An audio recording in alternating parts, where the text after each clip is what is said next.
الله تعالى وبركاته. وعليكم السلام. نحمدك ونستعينك يا الله والصلاة والسلام عليك يا رسول الله. أعوذ بالله من الشيطان الرجيم. إن الله وملائكته يصلون على النبي يا أيها الذين آمنوا صلوا عليه وسلموا تسليما. اللهم صل على سيدنا اللهم صل على سيدنا ومولانا محمد معدن الجود والكرم منبع العلم والحلم والحكم وآله وأصحابه وبارك وسلم صلاة وسلاما عليك يا سيدي يا رسول الله صلى الله تعالى عليك وسلم. رمضان مبارک کا بابرکت اور فیوز و برکات سے لبریز مہینہ مقدسہ کی برکتوں سے ہم اور آپ بہرہ مند ہو رہے ہیں. اللہ تبارک و تعالی نے ہم گناہگاروں کے لیے اس میں رحمت ہی رحمت رکھی، برکت ہی برکت رکھی. رمضان مبارک کی برکتوں میں سے ایک عظیم برکت اس وقت ہمارے لیے شہزادہ حضور صدر الشریعہ ممتاز الفقہا امیر المؤمنین فی الحدیث محدث کبیر حضرت علامہ الحاج الشاہ مفتی ضیاء المصطفیٰ صاحب قبلہ مدد اللہ العالی کی ذات بابرکات. یہ ہماری سعادت مندی ہے کہ ادھر رمضان خیر و برکت کے ساتھ تشریف لایا اور اس کے ساتھ ہی ساتھ حضور محدث کبیر مدد اللہ العالی بھی اپنی پوری شان فقاہت اور اپنے بابرکت وجود کے ساتھ ہم سب کو فیض بخشنے کے لیے ہمارے درمیان تشریف لائے. سب سے پہلے حضرت کی بارگاہ میں حضرت کی قدم رنجا فرمائی پر ہم شکریہ ادا کرتے ہیں، اور سارے احباب جو یہاں میں موجود ہیں اور وہ سارے احباب جو سمع سماعت کر رہے ہیں ان سب کی خدمت میں ہم رمضان مبارک کی مبارکبادی پیش کرتے ہیں. قبول فرمائیں. اعلان کے مطابق کہ حضور محدث کبیر مدد اللہ العالی کی صحبت ہمیں 4 روز میسر ہو رہی ہے. اس سے علمی استفادے کا ہم کو موقع مل رہا ہے. اسی لیے ہم نے احباب اہل سنت کو حضور محدث کبیر کے علمی فیوز و برکات سے مالا مال کرنے کے لیے یہ پروگرام طے کیا. اس کی پہلی کڑی میں حضور محدث کبیر مدد اللہ العالی کی بارگاہ میں پیش کرتا ہوں. حضرت کرم فرمائیں اور جواب عنایت فرمائیں. پہلا سوال ہے مشیر اسد پورنیہ سے.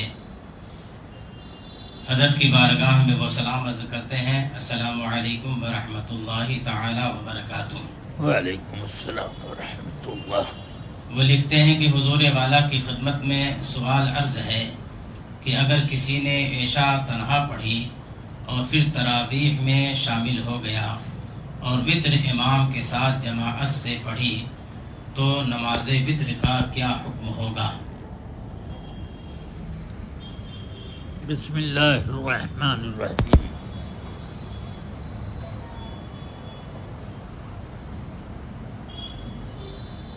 قول راجح مفتبح یہ ہے کہ جس نے جماعت کے ساتھ نماز عشاء ادا نہ کی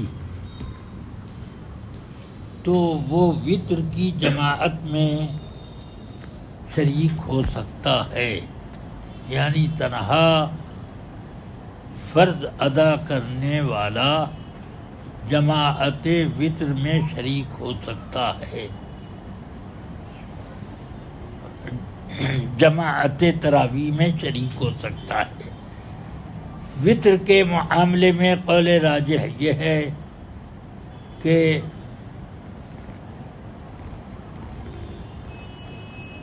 وہ جس نے کہ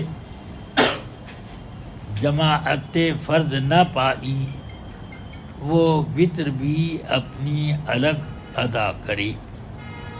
یہ اعلیٰ حضرت رضی اللہ تعالیٰ نے بھی فتاوی رضویہ میں اسی قول کو ترجیح دی ہے. واللہ تعالی عالم بالصواب. لیکن اگر اس نے وطر جماعت کے ساتھ پڑھ لیا تو اس نماز کا کیا حکم ہوگا؟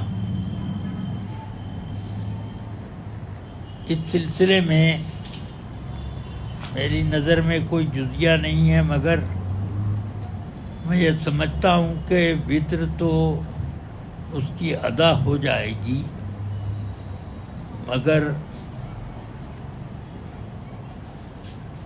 اس میں کراہت کے بجائے اطاعت ہوگی، اور یہ اطاعت مکروہ تحریمی اور مکروہ تنزیہی کے بیچ کا ایک مقام ہے. وہ استغفار کرے. سبحان اللہ، ماشاء اللہ. دوسرا سوال سید مشتاق علی قادری کی طرف سے ہے. وہ عرض کر رہے ہیں کہ زکوٰۃ کے پیسہ حیلہ شرعی کرنے کے بعد اسکول یا ہاسپٹل میں لگا سکتے ہیں یا نہیں؟ اگر نہیں تو اس کی وجہ کیا ہے؟ زکوٰۃ کا مصرف قرآن حکیم اور احادیث کریمہ کی توضیحات اور تشریحات کے بعد یہی متعین ہوتا ہے کہ یہ حق فقراء ہے. اور انما الصدقات للفقراء والمساکین الآیہ، اس میں 8 مصارف ذکر کیے گئے جن میں ایک مؤلفۃ القلوب کا منسوخ ہے، باقی میں وہ خرچ کی جا سکتی ہے. اب حیلہ شرعی کر کے کسی دوسرے کام میں اس کو لگایا جائے تو اس کے لیے کوئی شرعی ضرورت ہونی چاہیے. اسکول کی تعلیمات اور ہاسپٹل وغیرہ کا خرچ جس میں امیر غریب سب شریک ہوتے ہیں، یہ حق فقراء کو ساقط کرنا، بیکار کر دینا ہے. اس وجہ سے صرف بقائے دین کے لیے ائمہ نے اجازت دی ہے کہ دینی امور کے لیے ایسا کیا جا سکتا ہے. وہ اس صورت میں جب کہ دینی معاملات میں لوگ سستی کرنے لگے ہوں کہ اپنا پیسہ دینے میں وہ کتراتے ہوں اور زکوٰۃ دینے میں وہ آرام سے دے لیتے ہوں، تو اب ایسی صورت میں حیلہ شرعی کی ضرورت وہ بقائے دین اور اطاعت دین کے لیے. تو اس کام میں تو درست ہے، باقی دیگر دنیاوی امور میں اس کی کوئی نہ شرعی حاجت کہ جائے کہ کوئی ضرورت واقع ہو. اس لیے ہمارے کبار علماء نے اس کی اجازت نہیں دی، اور باہر وہ فتاوی رضویہ کی ایک عبارت سے بھی یہی مستفاد ہے. اس میں تو قربانی کی کھال کا پیسہ تک یہ ان تعلیمات پر جو تعلیم دینی نہیں ہے اس میں بھی خرچ کرنے سے منع فرمایا. واللہ تعالی علم بالصواب.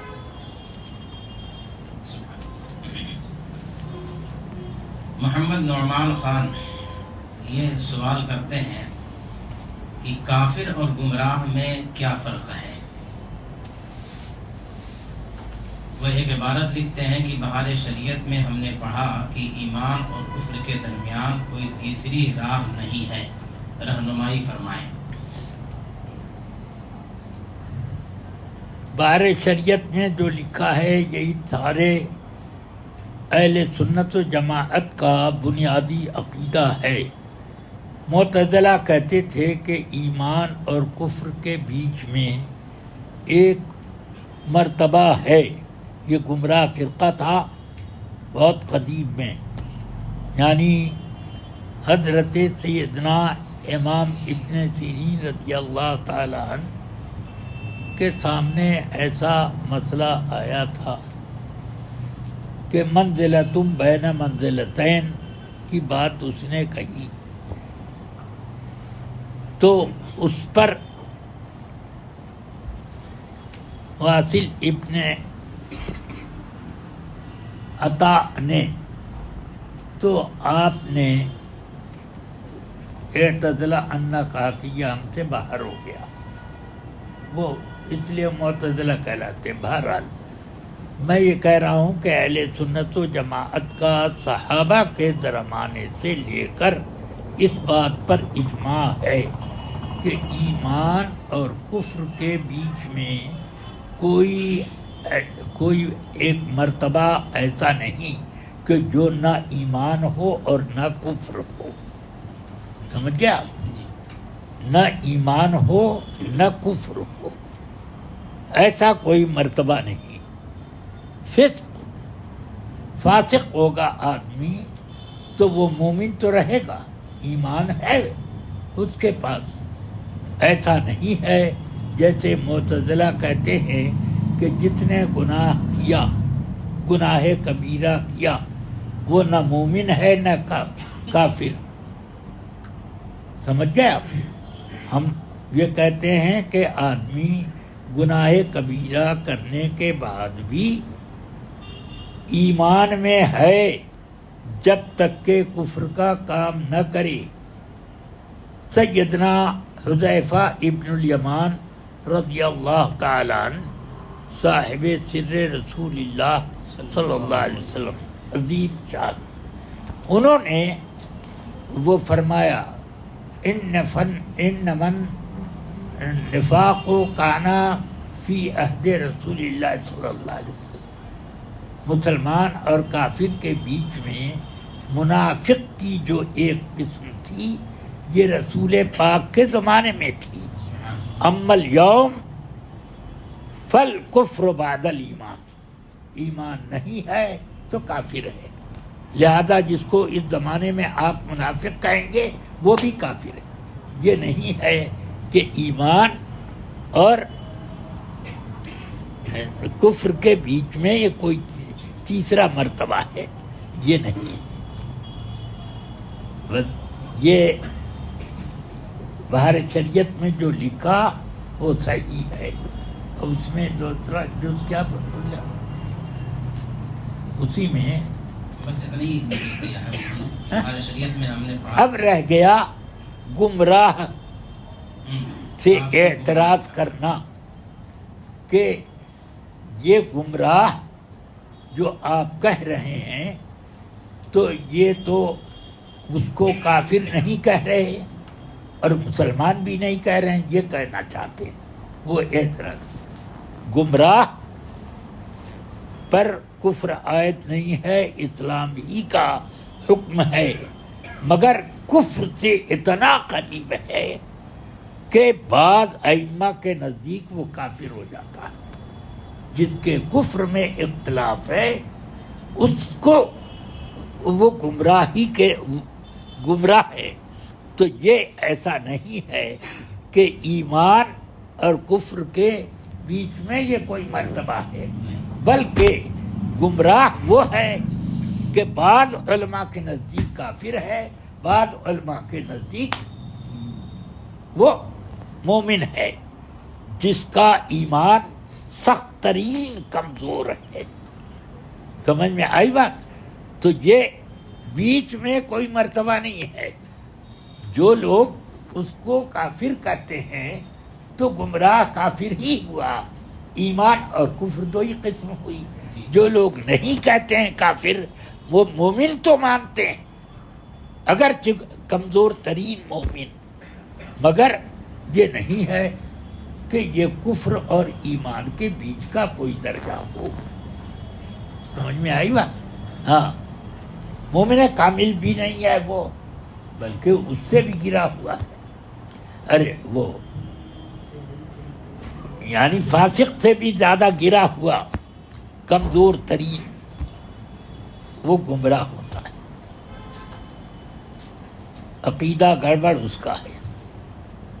چلیے، ان کا دوسرا اللہ سوال تعالی ہے علم. نفل روزے توڑنے پر کفارہ لازم ہوگا یا صرف قضا لازم ہوگی؟ نفل روزے توڑنے پر کفارہ لازم ہوگا یا صرف قضا لازم ہوگی؟ کفارہ صرف اور صرف رمضان کے مہینے میں رمضان کا روزہ کوئی بے عذر شرعی کے توڑے.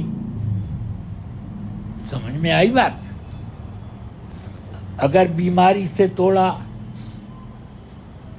یا ایسی اس کو بھوک لگی تھی کہ اگر کھانا نہ پائے تو وہ مر جائے، پانی نہ پائے تو وہ اس کی سانس اکھڑ جائے، تو یہ سب چیزیں ہیں. تو اس میں تو یہ عذر آ گئے. بے عذر کے کسی نے رمضان میں روزہ توڑا رمضان کا، تو وہ کیا ہوا؟ اس پر کفارہ لازم ہے. لیکن جس پر رمضان کی قضا تھی اور دوسرے دنوں میں وہ قضا ادا کر رہا ہے، توڑے تو ٹوٹے گا، گناہ ہے، مگر کفارہ نہیں ہے، بلکہ اس کی جگہ پھر دوسرا روزہ رکھے. سمجھ میں آیا؟ نفل روزہ تو اور کم درجے کا ہے. بدرجہ اولا نفل روزہ رکھ کر توڑے تو کفارہ کیا ہوگا؟ جب رمضان کا فرض روزہ تو غیر رمضان میں توڑنے سے کفارہ لازم نہیں آتا. تو اس لیے یہ سیدھا جواب یہ ہے کہ نفل روزے توڑنے یا رمضان کی قضا کو توڑنے یا نذر کا روزہ، منت کا روزہ جو واجب ہے، اس کو توڑنے سے کفارہ نہیں ہے، اس کی قضا. اور توڑنے کا جو گناہ ہے اس کے لیے استغفار. واللہ تعالی علم. استغفار کو معنی توبہ کرنا. ان کا ایک سوال یہ بھی ہے کہ اگر کوئی شخص حضور تاج الشریعہ علیہ رحمت و رضوان سے مرید ہے تو اسے طالب ہونے کی ضرورت ہے یا نہیں؟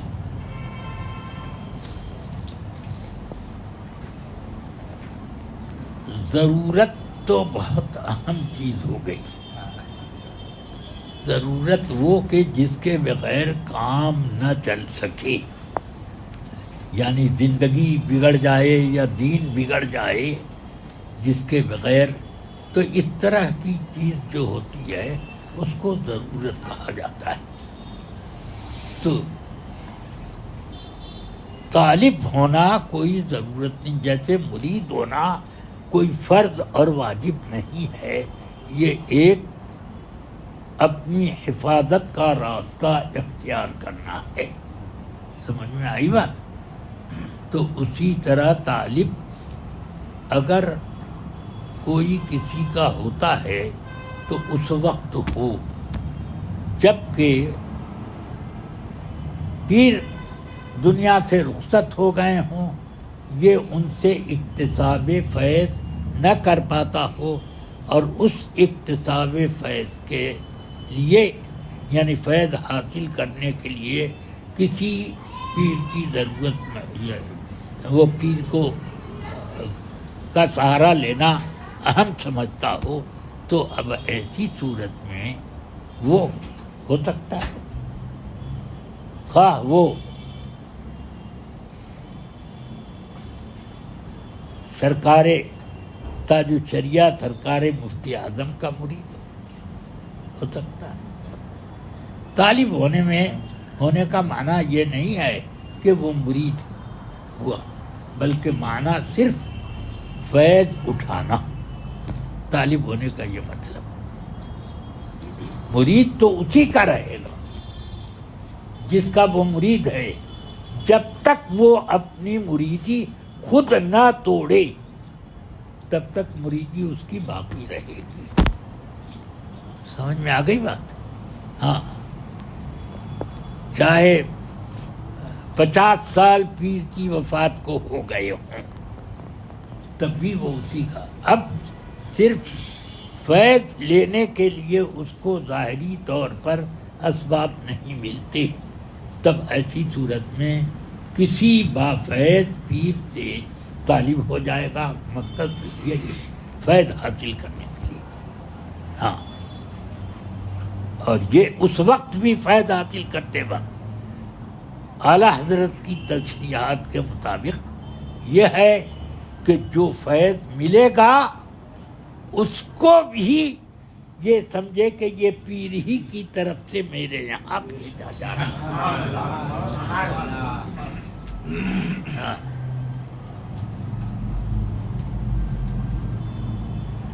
اب میں آخری سوال پر اکتفا کرتا ہوں، اس لیے کہ مسلسل حضرت ادھر 2 ہفتے سے سفر پر ہیں اور اس میں ایک دن بھی کہیں نہ ناغہ ہوا اور نہ گیپ رہا، بلکہ ایسا ہوا کہ ایک دن میں 2 پروگرام 3 پروگرام 4 پروگرام ہوئے۔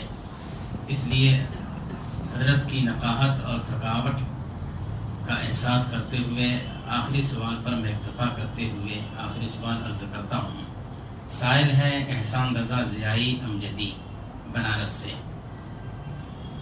وہ لکھتے ہیں کہ کیا فرماتے ہیں علماء کرام و مفتیان شرع متین اس مسئلہ میں کہ زید سخت بیمار ہے، اسے خون کی ضرورت ہے، نہ دینے پر ہلاک ہونے کا امکان ہے، تو کیا ایسی صورت میں جان بچانے کے لیے خون دینا جائز ہے؟ حضور تاج الشریعہ علیہ رحمہ و حضور محدث کبیر کا اس پر کیا موقف ہے؟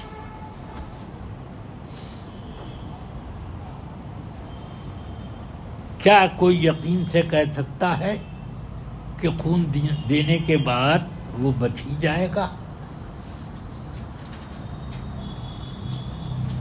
یہ جس چیز کا کوئی یقین ہے،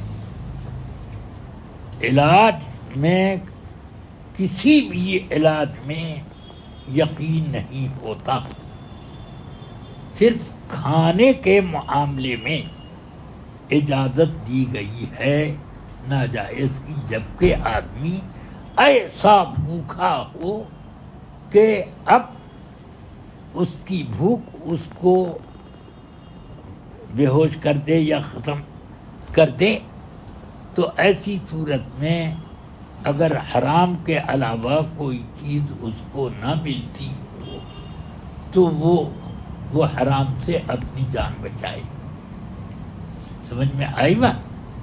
کیونکہ کھانا کھانے سے آدمی کی بھوک مٹے گی، یہ یقین ہے، تازگی آئے گی، یہ یقین ہے، مگر دوا کے استعمال پر آدمی کے مرض کا ازالہ ہوگا یا اس میں کچھ کمی آئے گی، اس کا کوئی یقین نہیں، بلکہ یہ بھی آدمی کو شبہ رہتا ہے کہ ریئیکشن ہو جائے گا۔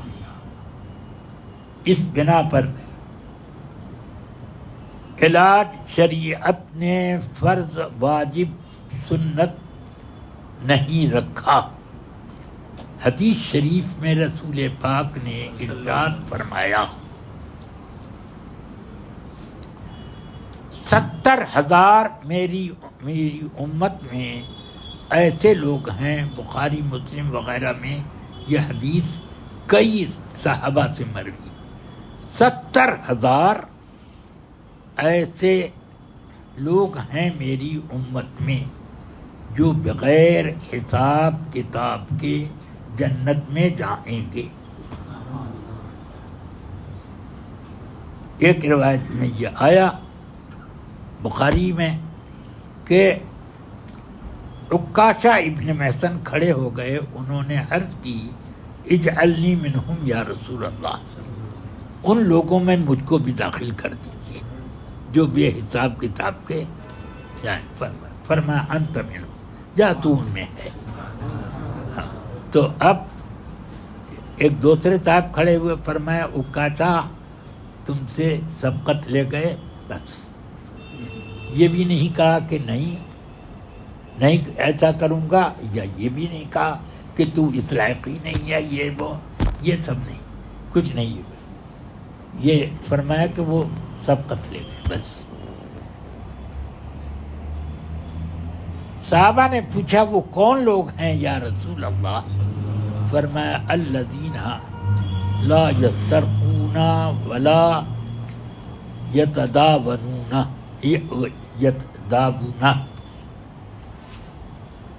وہم علی ربہم یتوکلون.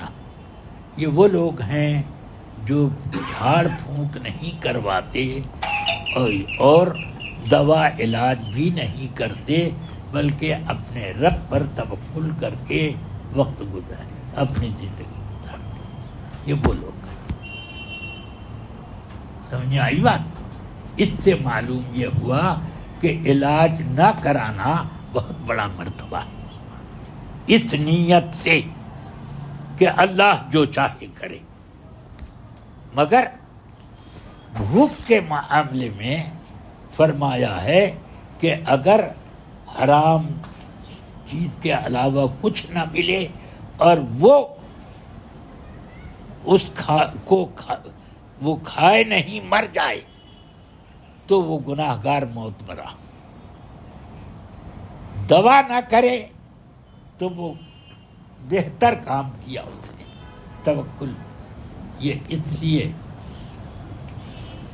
کہ دونوں میں ایک فرق تو ظاہری ہوا، وہ یہ کہ دوا پر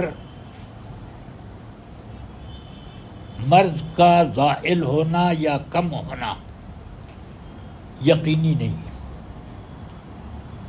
اور بھوک میں کھانے کا ملنا حلال یا حرام یہ ملنا یقینی امر ہے. دونوں میں فرق ہوا. اور دوسری بات حدیث شریف سے میں نے بتا دی، تو اس لیے علاج کو فقہائے کرام نے واجب نہیں بتایا. سمجھ میں آ گئی بات؟ ہاں، اسی وجہ سے فقہ کا ایک مسئلہ ہے کہ بیوی کی کفالت مرد پر فرض ہے مگر علاج فرض نہیں ہے. کرائے تو بہتر ہے، اگر نہیں علاج کیا تو گناہ گار نہیں ہوگا، مگر کھانا نہیں دیا تو گناہ گار ہوگا، کپڑا نہیں دیا گناہ گار ہوگا، منجن نہیں دیا گناہ گار ہوگا. سمجھ میں آئی بات؟ تو یہ سب چیزیں کفالت کی واجب ہیں، اور اس کفالت سے باہر رکھا گیا علاج کو. اس سے بھی یہ بات ثابت ہوتی. اس لیے خون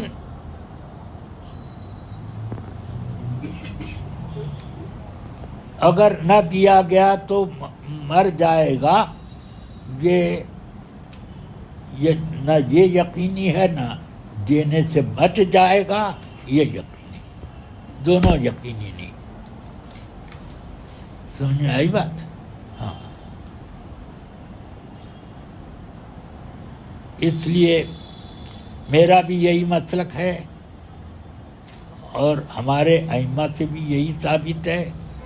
حضور تاج شریعہ بھی یہی فتویٰ دیتے تھے. اللہ تبارک و تعالی ہم سب کو ہدایت کی راہ پر قائم رکھے. صلی اللہ تعالی علی بہت سے خیر خلق.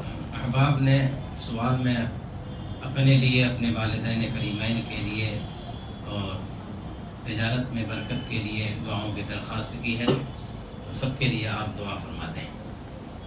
اللهم صل على سيدنا ومولانا محمد معدن الجود والكرم وآله وصحبه وسلم.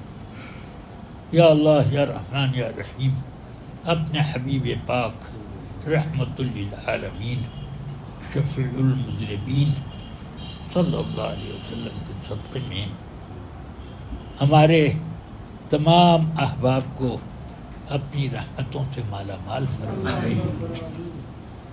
یا اللہ اہل سنت کے گناہوں کو بھی تو معاف فرما اور سب کی حاجت روائی مشکل کشائی فرما. بیماروں کو یا اللہ شفاء کلی عطا فرما دے. لا شافی الا انت ولا شفاء الا شفاؤک فاشف مرضانا بحق وننزل من القرآن ما هو شفاء ورحمة للمؤمنين ولا يزيد الظالمين إلا خسارا وبحق إذا مرضت فهو يشفين وبحق قل هو للذين آمنوا هدى وشفاء. یا رب العالمین، محتاجوں کی دستگیری فرما اور ان کی کشائش رزق کے حلال دروازے کھول دے، حلال رزق کے دروازے کھول دے.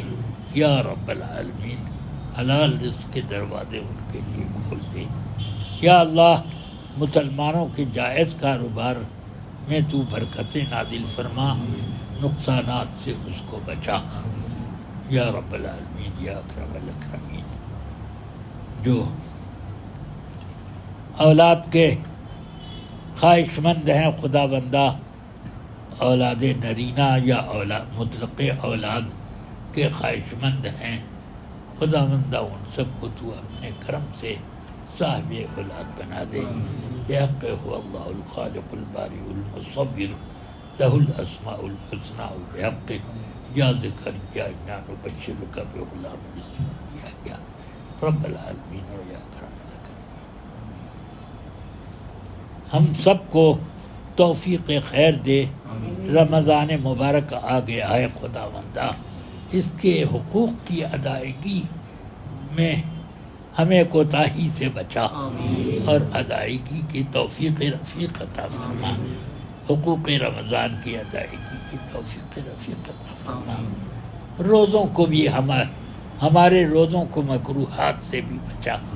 ربنا آتنا من لدنک رحمۃ وہیئ لنا من امرنا رشدا. وصلی اللہ تعالی علی خیر خلقہ ونور عرشہ سیدنا محمد وعلی آلہ وصحبہ اجمعین برحمتک یا ارحم. جزاکم اللہ. السلام علیکم ورحمۃ اللہ.